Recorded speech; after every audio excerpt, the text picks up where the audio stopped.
misto de sentimentos tomou conta do coração da Gabriele neste dia tão especial. Dia de deixar o abrigo institucional onde vive para finalmente ganhar um lar protegido junto da família. Foram anos de espera até que a justiça decidisse.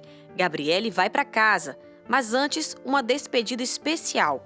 Mas a ida para o abrigo foi só um capítulo na história de Gabriele, que continua no mesmo livro. Aos 12 anos de idade, ela será entregue aos cuidados do avô e da avó, que moram no Amazonas e que também estavam ansiosos por esse reencontro.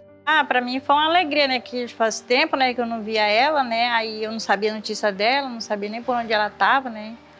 Aí depois que eu recebi a notícia, eu fiquei muito alegre, né, de puta, agora eu vou ver minha neta, né. Você está sentindo agora? O que foi essa emoção que você sentiu agora quando viu seus avós? Felicidade, só que tristeza ao mesmo tempo. Tristeza porque você vai deixar essa turma aqui, né? Como é que você acha que vai ser a sua vida agora daqui pra frente? Estudar, fazer faculdade, Já tá se formar. Assim, a gente vai procurar dar apoio, né, principalmente na escola, já que eu trabalho na escola. E vou ter conversas com ela, inclusive antes a gente conversava, né, Gabi, quando tu tava lá. E assim, procurar me inteirar muito sobre ela para que a gente trabalhe essa questão principalmente da educação, né? E apoiar no que for preciso, dentro das minhas possibilidades. Voltar para a família de origem, ou uma extensiva, como é o caso da Gabriele, é exatamente o que a justiça busca a todo custo antes de destituir o poder familiar e colocar a criança na fila de adoção. É um direito previsto em lei que traz muitos benefícios. É dessa maneira que a maioria das crianças sai do abrigo. Mas para que isso aconteça, as equipes de assistentes sociais e psicólogos iniciam uma longa investigação para identificar os riscos e potenciais a serem trabalhados no seio familiar que vão subsidiar as decisões. Nesta sala estão os responsáveis por garantir que todos os direitos das crianças sejam respeitados. A lei impõe que essa criança, prioritariamente, ela tem que voltar para o seu sistema familiar. Ela pertence àquele sistema familiar.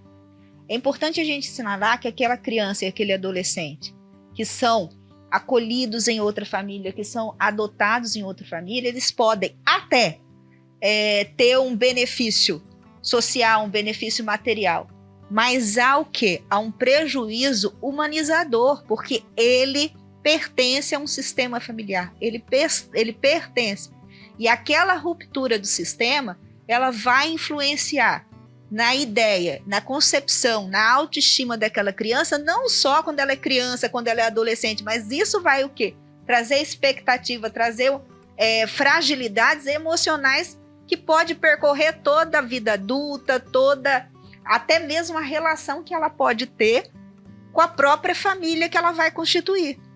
Então, assim, se adotar é legal, entregar para a família, restituir para a família é muito mais legal.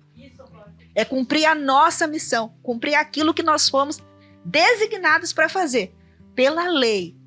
Esse trabalho em rede, ele deve ocorrer de forma desmistificada de que quando uma criança ela ingressa no acolhimento, é para ir para uma adoção. E é por isso esse trabalho que a gente tem feito de divulgar, de trazer essa importância, de se acreditar no potencial das famílias. Começamos a realizar algumas audiências, então em modelo experimental, que se evoluiu muito, e todos esses casos, hoje, em até 24 horas, é feita uma audiência judicial, online, com todos os envolvidos. Então o policial militar que for responsável pela ocorrência, ele é ouvido e traz o subsídio. Olha, essa criança mora em tal lugar, ela pode ter alguma referência, algum contato. O conselheiro tutelar no mesmo sentido, o pessoal do juizado, o Ministério Público, a Defensoria, e cada um traz a sua contribuição, a unidade de acolhimento, e isso tem permitido com que a gente transponha barreiras. Nestes casos, geralmente, com 3, 4, 5 dias, essas crianças ou adolescentes estão voltando para a sua unidade familiar. Coisas que antes da pandemia, nós precisávamos talvez de uma carta precatória, que é um instrumento demorado, apesar de ser encaminhado online, mas demorava, porque dependia de uma ordem judicial, lá na outra comarca, de um profissional para fazer o estudo, para voltar, e era papel. Hoje a gente está tendo online, em tempo real, e isso, felizmente, tem diminuído significativamente o tempo e os casos que são realmente necessários do acolhimento. Histórias de violência, abusos, abandono, omissão. São muitas as violações a crianças e adolescentes que, quando denunciadas e constatadas, podem levar à retirada do seio familiar. É o momento em que o Estado precisa garantir a proteção e integridade física e emocional da criança, até que se chegue a uma solução definitiva para o caso. Nos abrigos institucionais, eles são acolhidos e cuidados por equipes multiprofissionais que atuam para identificar a necessidade de cada um e de auxiliar no destino que terão. Carinho, cuidado e segurança é o que eles recebem nas instituições. Mas mais importante que isso é garantir um futuro, a certeza de que a família será capaz de rever seus erros e buscar o retorno da convivência, ou até mesmo mudar de ideia. Depois de um rápido relacionamento, o Cristiano foi pai. Mas a criança, que estava aos cuidados da mãe, acabou indo parar na instituição. Ao ser acionado pela justiça para assumir a guarda, Cristiano não pensou duas vezes. A emoção, né? A emoção é muito grande. Já tem aproximadamente aí 3 vezes que eu não vejo a minha filha, né? E eu estou muito ansioso, né? Muito ansioso e quero ver ela logo, né? Quero pegar ela nos braços, quero abraçar ela e dar muito carinho para ela. Eu acho que é o que ela precisa bastante agora, né? Do carinho de pai, do carinho da família, né? De ontem para hoje, eu acho que se eu dormir umas 2 horas durante a noite, foi muito, né? Devido à ansiedade para vir logo para cá e já a gente ter já um resultado bacana, né? O resultado a gente já teve ontem, né? Mas para poder pegar ela, sentir ela, ver ela pessoalmente, né? Que não é a mesma coisa que a gente vê em videochamada e ligações, né?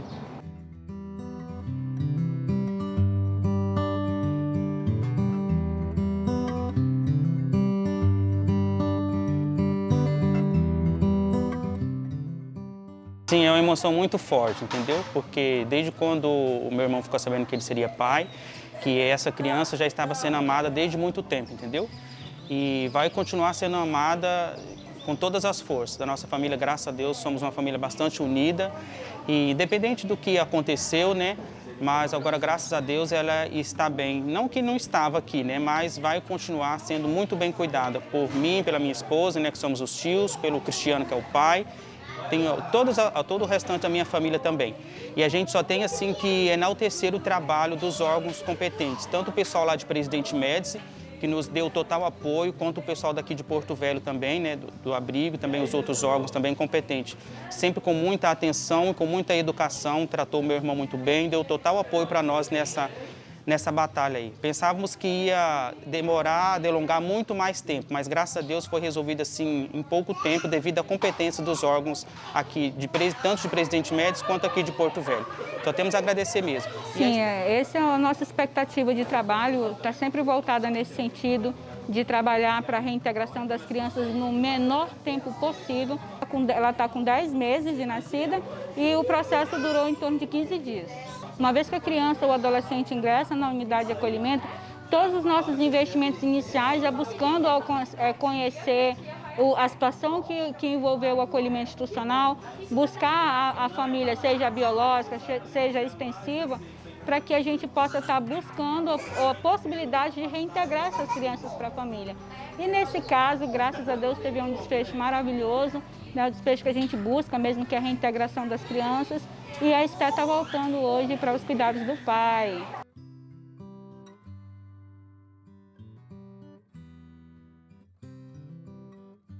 Quando uma criança e uma adolescente ingressa numa unidade de acolhimento, o foco tem sempre que ser o desacolhimento. É esse o nosso norte de trabalho, né? E aí nos deparamos com um grande desafio, que é, ao mesmo tempo, garantir a provisoriedade dessa medida de acolhimento, dessa, né, institucionalização da criança e do adolescente, e, ao mesmo tempo,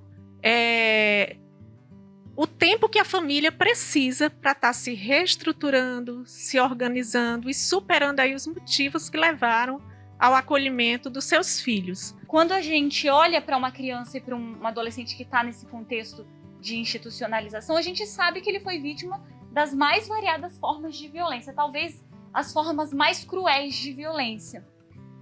Mas a gente não pode, embora ele esteja afastado do seu contexto familiar, a gente não pode entender essa criança como em separado de sua família, como dissociável de sua família. As ações de proteção, as intervenções protetivas, elas precisam conter a família, porque essa criança e esse adolescente faz parte desse sistema familiar. E quando a gente olha para ações protetivas individualizadas, a gente está desprotegendo a criança e o adolescente.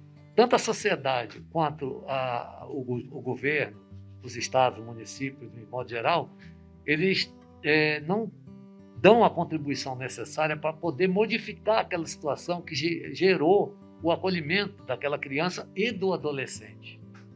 Então, às vezes, a gente fica preocupado, e isso é uma preocupação muito grande da minha parte, principalmente, quando se tem uma ação de destituição de poder familiar, porque a gente vê que ali a família ainda tem um amor muito grande, mas precisa de todo um apoio e de uma estrutura para poder reverter aquela situação de miserabilidade ou de fragilidade econômica ou socioeconômica, de qualquer forma, para poder ter de volta aquele ente familiar, mas às vezes não encontra o apoio, principalmente por força das obrigações constitucionais e infraconstitucionais previstas na lei, que é a obrigação do Estado dar esses meios. Então, ela precisa dessa articulação com os diversos setores que compõem as políticas públicas de saúde, de educação, de habitação, de segurança, de assistência social, né? E essa articulação é exatamente para debater ideias, propostas, para definir ações, cada um dentro de sua seara, definir ações que dialoguem com essas demandas dessas famílias, né, para prepará-las realmente para receber seus entes. Porque quando isso não acontece, é que a gente tem que lançar mão do último recurso, que é realmente a colocação em família substituta, né? Nos casos em que prossegue para adoção, a família também continua sendo muito importante, essas intervenções com a família, até para se abordar também a questão da história da família, o direito à história da família, que é um dos focos de trabalho também da vara de proteção. Nos casos em que se prossegue para adoção, é levar em consideração a história familiar, até para também ter maiores possibilidades de sucesso numa possível colocação em família substituta. Ficava com ele, com o pai da Alice, né? Aí, até que um dia, engravidei. Aí, eu estava com 19 anos ainda, não tinha terminado meus estudos. Aí, eu fiquei desesperada. Minha mãe, assim, no começo não aceitava também. Aí, eu resolvi esconder. Aí, eu escondi até os 9 meses. Aí, no dia de eu ganhar, eu fui lá pro hospital. Aí, eu ganhei, fiquei lá os 3 dias. Aí, quando eu saí de lá, não tinha pra onde ir. Eu fiquei desesperada, sem saber o que fazer. Não tinha um lugar para me esconder, ninguém para me ajudar, e eu resolvi entregar ela. Eu quis entregar ela porque eu pensava que só eu assim eu não ia conseguir criar ela. Aí eu entreguei ela. Aí passou uns 4 dias, eu fiquei pensando, aí eu me arrependi e quis ela de volta. Hoje ela é o xodó de todo mundo. E então, mediante esse desejo dela de ter a filha de volta, né, e toda a exposição de motivos que ela falou, né, também foi feito estudo na época com a família, fizemos visita domiciliar, conversamos com toda a família dela e com a família paterna, mediante o desejo de toda a família, do genitor também que fez o reconhecimento da paternidade. A Raquel, então, a criança retornou para o convívio dela, ela foi reintegrada à mãe. Para mim mudou tudo, hoje ela é o amor da minha vida, eu já não sei mais o que é viver sem ela. Porque eu achava que eu não ia conseguir, que eu queria, quando eu pensei em entregar ela, eu pensei para ela ter um futuro melhor, que eu não ia poder dar para ela. Mas eu vi que mãe é mãe, né? Ele vem, conversa de boa, e vai pro final de semana, para também, fica um pouco lá, conversa. Na segunda vem normal, conversa normal. Amizade, sim. E agora só pensando só no futuro da Alice. Só. Eu estou aqui nesse trabalho da Vara de Proteção há 30 anos. E eu gostaria de deixar registrada a minha alegria e satisfação por este momento. Acho que é um momento, é um marco realmente de trabalho em rede, isso que nós estamos vivendo agora. É a rede do juiz, do magistrado, a rede da promotoria, da defensoria pública e do núcleo psicossocial, né? Então, assim, é um trabalho de integração. Esse é um trabalho de rede, realmente. Né? Nós estamos vivenciando e só temos a ganhar, porque o fortalecimento dessa rede só que temos a ganhar em proteção. Se vocês olharem os números de crianças e adolescentes que são acolhidos e o número de crianças que são adotadas, você percebe que há um investimento, há um sucesso, desde que a rede funcione muito bem, para essa criança ser restituída. Porque não é só um trabalho do judiciário, não é só um trabalho daquela família, porque muitas dessas famílias precisam do apoio de alguém que ajude a levantar. Se a vulnerabilidade, se a miserabilidade é o único motivo, cabe o empoderamento dessa família com programas sociais bem definidos para você trazer o quê? Esse equilíbrio. Precisamos empoderar essa família, trazer ela para um patamar de dignidade social para poder transformar, para poder trazer essa família. Então nós temos sucesso em várias medidas, mas também nós não podemos entender que a adoção seja o marco e seja a principal ação. Nossa principal ação é a restituição e temos resultados significativos que nos permitem entender que nós estamos cumprindo a nossa missão enquanto instituição.